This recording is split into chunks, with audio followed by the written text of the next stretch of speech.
सर्दियों की तेज धूप में मम्मा चिड़िया और उसका बेटा कुकू अपने घर के बाहर बैठे सुंदर जंगल को देख रहे थे। मम्मा, मुझे अपना जंगल बहुत अच्छा लगता है।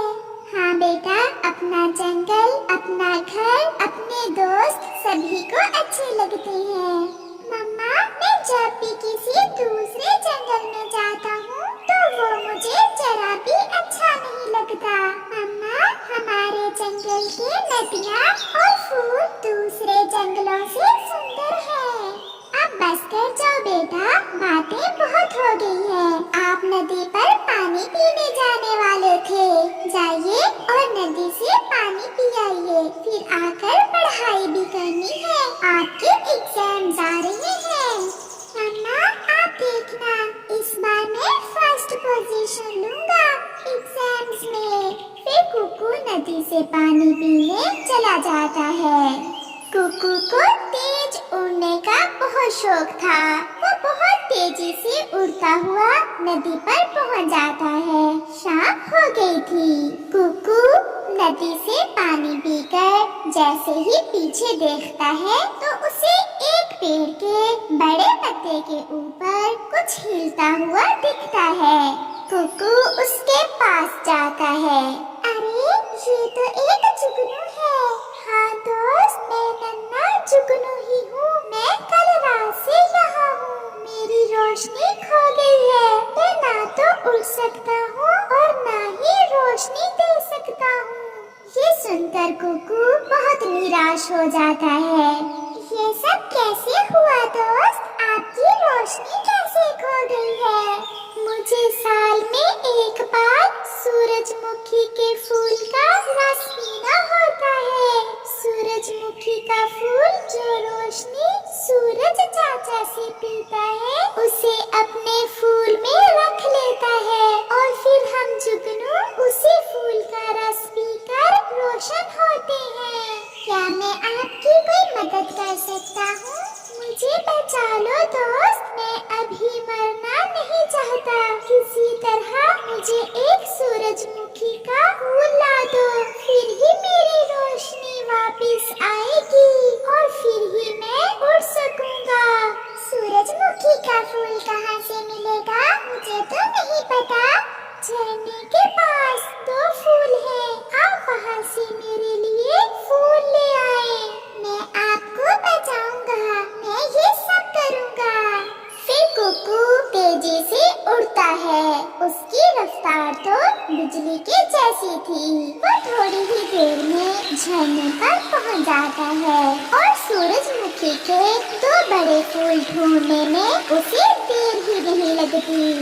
नन्हे जुगनू को आपके रस की जरूरत है। क्या मैं आप दोनों में से किसी एक को तोड़ सकता हूँ? नहीं नहीं, जैसे वो जुगनू अपनी जिंदगी बचाने के लिए हमारा रस पीना चाहता है, ऐसे ही मुझे भी जिंदगी से प्यार है। मैं अभी जीना चाहता हूँ, मगर मुझे आप लेकर जा सकते हैं दोस्त। हम फूलों की जिंदगी तो ऐसे भी 2 दिन की ही होती है। सूख कर मरने से अच्छा है कि मेरा रस पीकर जुगनू इन फजाओं में अपनी रोशनी बखेरे। मुझे खुशी होगी किसी की जिंदगी बचाकर। पत्ता पत्ता सूख कर बिखरने से अच्छा है मैं रोशनी में बदल जाऊं। वो फूल ऐसे बोले जा रहा था और उसका पड़ोसी अपना मुंह दूसरी दिशा में कर लेता है। शायद वो उसकी कोई बात सुनना नहीं चाहता था। सूरज की रोशनी थोड़ी बढ़ गई थी। मुझे बहुत खुशी हुई दोस्त आपकी बातें सुनकर। अपने लिए तो सबके जीते हैं, दूसरों के लिए जीने का हौसला किसी किसी में ही होता है। फिर कुकू वो सूरजमुखी का फूल तोड़कर वहाँ से वापस होता है। अंधेरा हो रहा था। उसे अपनी मम्मा की भी चिंता थी। वो जानता था कि उसकी मम्मा उसे लेकर बहुत चिंतित होंगी। मैं आ गया दोस्त, मैंने कर लिया। ये ले सूरजमुखी का फूल और इसका रस पी ले। फिर जुगनू उस सूरजमुखी के फूल का रस पी लेता है और उसे जिंदगी की नई उम्मीद नजर आती है। आपने मेरी जिंदगी बचाई, मुझे नई रोशनी दी। मैं जब तक जिंदा रहूंगा आपको भूल नहीं सकूंगा। मम्मा कहती है हमेशा दूसरों की मदद करो। फिर रात हो जाती है। रात होने के साथ ही जुगनू की मध्यम सी रोशनी अंधेरे में एक बड़े बल्ब की तरह लग रही थी। मेरी मम्मा मेरा इंतजार कर रही होंगी। अब मुझे जाना होगा।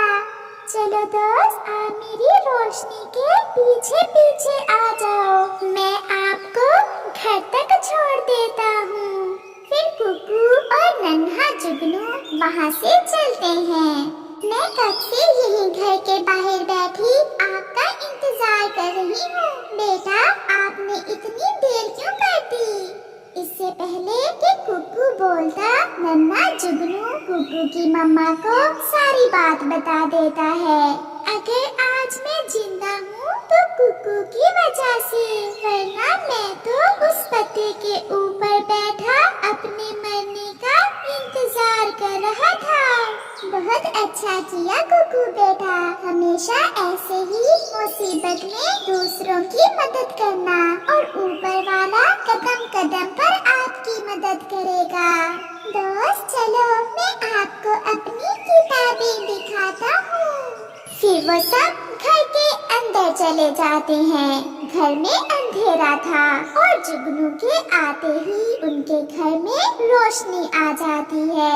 कुकू बेटा, आपने लालटेन कहाँ रखी थी? मम्मा, वहाँ, वो देखे सामने पड़ी है। फिर मम्मा चिड़िया अपनी लालटेन जलाने लगती है, मगर उनकी लालटेन तो खराब हो गई थी। मम्मा चिड़िया बार बार कोशिश करती है, मगर वो अपनी लालटेन नहीं जला पाती। मम्मा, मैं आपको बताना ही भूल गया। कल रात जब मैं पढ़ रहा था, लालटेन अचानक बंद हो गई थी। मुझे लग रहा है हमारी लालटेन खराब हो गई है। ये सुनकर कुकू से ज्यादा उसकी मम्मा परेशान हो जाती है। नन्हा जुगनू एक कोने में बैठा सब देख रहा था। बेटा, कल आपका पेपर भी है। अगर रात को पढ़ोगे नहीं तो पेपर कैसे दोगे? मैं अभी लालटेन ठीक करवा कर लाती हूँ। फिर नन्हा जुगनू बोलता है, इस समय कोई भी आपकी लालटेन ठीक नहीं करेगा। माँ जी, मैं हूँ। मैं इससे तेज रोशनी भी दे सकता हूँ। मैं दूंगा रोशनी, मेरा दोस्त पढ़ेगा। दोस्त, क्या आप ऐसा कर सकते हो? हाँ, आप अपनी किताबें खोलें। फिर कुकू अपनी किताब खोलता है और उसका दोस्त नन्हा जुगनू अपनी रोशनी और भी तेज कर लेता है और उसके पास आकर बैठ जाता है। मम्मा चिड़िया तो सो जाती है, मगर वो दोनों दोस्त जाग रहे थे। कुकू को जुगनू की हल्की हल्की सी रोशनी में पढ़ने का बहुत मजा आ रहा था। सुबह हो जाती है। मम्मा चिड़िया कुकू और उसके दोस्त नन्हे जुगनू को जगाती है। उठो बेटा, नाश्ता कर लो। फिर नन्हा जुगनू और कुकू दोनों नाश्ता कर लेते हैं। रात कैसी गुजरी मेरे बच्चों? मम्मा, मैंने सारी रात पढ़ा और मेरे दोस्त ने मुझे अपनी रोशनी दी। अब मेरे बेटा अपना पेपर अच्छे से हल करना। चलो दोस्त, मेरा घर भी आपके स्कूल से थोड़ी ही दूर है, हम इकट्ठे ही जाते हैं।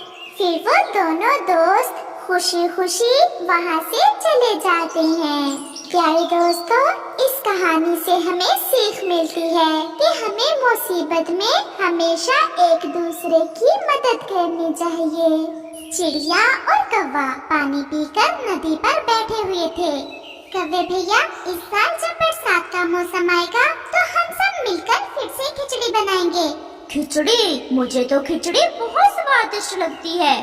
और हाँ कौवे भैया, अब की बार भी पिछली बार की तरह ऐसा न हो कि आप सारी खिचड़ी अकेले ही खा जाओ और आपके पेट में फिर से दर्द शुरू हो जाए। कौवा और चिड़िया ऐसे बैठे हुए थे कि वहाँ एक पक्षी दूसरे जंगल से आ जाता है। नमस्ते दोस्तों।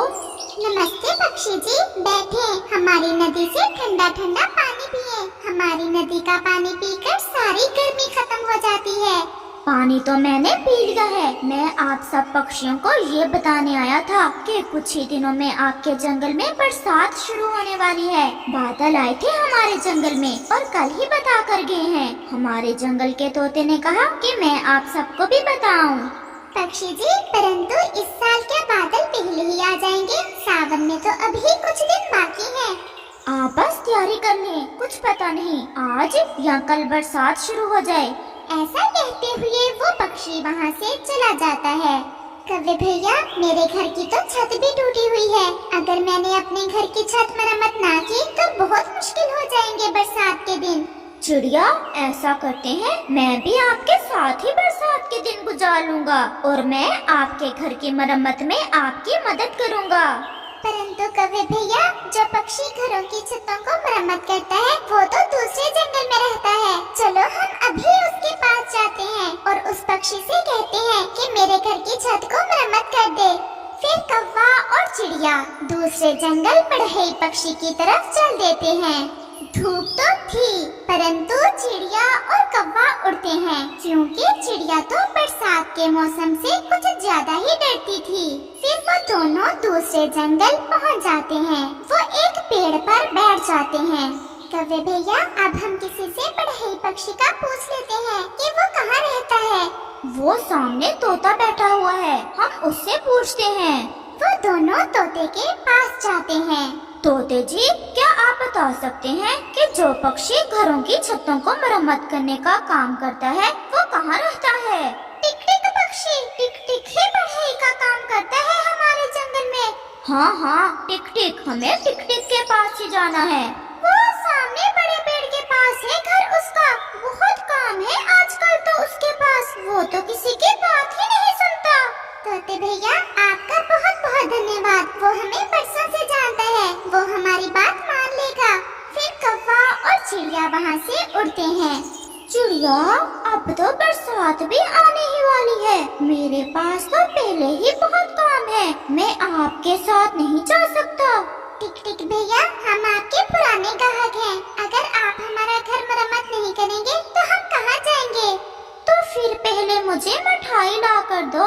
जो पक्षी मुझे मिठाइयाँ ला कर देता है, इस बार तो मैं उसी के घर की मरम्मत करता हूँ। मिठाई मिलेगी कहाँ से? जंगल के बाहर हलवाई की दुकान से। और कहाँ से मिलेगी मिठाई? कौवे भैया, चलो हम मिठाई ले आते हैं। ये कौन सा मुश्किल काम है? फिर तो टिक टिक भैया हमारे घर की छत मरम्मत कर ही देंगे। जाओ जाओ, मिठाई लेकर आओ और फिर देखना मैं कैसे अच्छे से आपके घर की छत मरम्मत करता हूँ। चिड़िया और कौवा वहाँ से चले जाते हैं। वो जंगल के बाहर उस हलवाई पक्षी के पास पहुँच जाते हैं। हलवाई पक्षी जी, हमें कुछ मिठाई दे दें। हमने वो मिठाई टिक टिक भैया को देकर अपने घर की मरम्मत करवाना है। मिठाई तो मैं तुम्हें जरूर देता, परंतु मेरे पास तो शक्कर खत्म हो गई है। आप मुझे शक्कर ला दें, फिर ही मैं आपको मिठाई बनाकर दे सकता हूँ। पक्षी जी, कहाँ से मिलेगी शक्कर? वो सामने जो पक्षी है वो शक्कर बनाता है, आप उसके पास जाओ और जल्दी जल्दी से शक्कर ले आओ और फिर मिठाई ले जाना। फिर चिड़िया और कौवा दूसरे पक्षी के पास जाते हैं। वहाँ तो एक बूढ़ी चील बैठी हुई थी। क्या शक्कर लेने आए हो आप? चिड़िया और कौवा तो ऐसे खुश होते हैं जैसे वो चील तो उन्हें शक्कर देने ही वाली है। जी जी चील दी, हम आपके पास शक्कर लेने ही आए हैं, परंतु पहले आप मुझे एक गन्ना ला कर दें, फिर ही उसका रस निकाल कर मैं आपको शक्कर दे पाऊंगी। ये सुनकर चिड़िया और कौवा तो फिर से दुखी हो जाते हैं। कव्वे भैया, अब गन्ना कहाँ से मिलेगा? मुझे तो ऐसा लग रहा है इस बार मेरे घर की छत मरम्मत ही नहीं होगी और मुझे बारिश में ही भीगना पड़ेगा। चिड़िया, आप चिंतित ना हो। पास वाले गांव में किसान की गन्ने की फसल है, हम वहां से एक गन्ना ले आते हैं। ये कोई मुश्किल काम नहीं है। अगर हम यहाँ तक पहुँच गए हैं तो इससे आगे भी जाएंगे और अपने घर की छत को मरम्मत जरूर करवाएंगे। फिर वो वहाँ से उड़ते हैं। फिर वो गन्ने की फसल के पास पहुँच जाते हैं। वो एक पेड़ पर बैठ जाते हैं, परंतु वहाँ तो एक किसान फसल के पास ही खड़ा था। चिड़िया, अगर चोरी की तो ये इंसान बंदूक या तीर चला देगा। हम उस इंसान के पास जाते हैं और उससे पूछकर एक गन्ना ले जाते हैं। क्या वो इंसान हमें गन्ना दे देगा? होते तो बहुत लालची हैं ये इंसान, अब जाकर देखते हैं। फिर वो दोनों उस इंसान के पास जाते हैं और चिड़िया किसान से कहती है, किसान जी और इंसान जी, हमें एक गन्ना दे दे, हमारा घर टूट गया है और जो पक्षी घरों की मरम्मत करता है वो मिठाई मांग रहा है। हलवाई के पास शक्कर नहीं है और शक्कर बनाने वाला पक्षी गन्ना मांग रहा है। अगर मैं तुम्हें एक गन्ना दे दूं तो फिर बदले में आप मुझे क्या दोगे? हम गरीब पक्षियों के पास आपको देने के लिए क्या है? हम तो आपको अपना संगीत ही सुना सकते हैं। जाओ, फिर ले जाओ एक गन्ना। वो एक दयालु किसान था। चिड़िया और कौवा तो बहुत खुश हो जाते हैं। कौवा तो खुशी से उछल रहा था। हमने कर लिया, हमने कर लिया। उन्हें इतना खुश होते देख वो किसान उनसे कहता है, चिड़िया और कौवे, मेरे पास इतने ज्यादा गन्ने हैं और मैं कभी इतना खुश नहीं हुआ और आप केवल एक गन्ने के लिए इतना खुश हो रहे हो। जाते जाते मुझे ये तो बताते जाओ कि हम इंसान इतना खुश कैसे हो सकते हैं। किसान जी, आप इंसान खुश इस कारण नहीं होते कि आप हमेशा बड़ी से बड़ी खुशी की खोज में रहते हो और रास्ते में छोटी छोटी खुशियों का ख्याल नहीं रखते।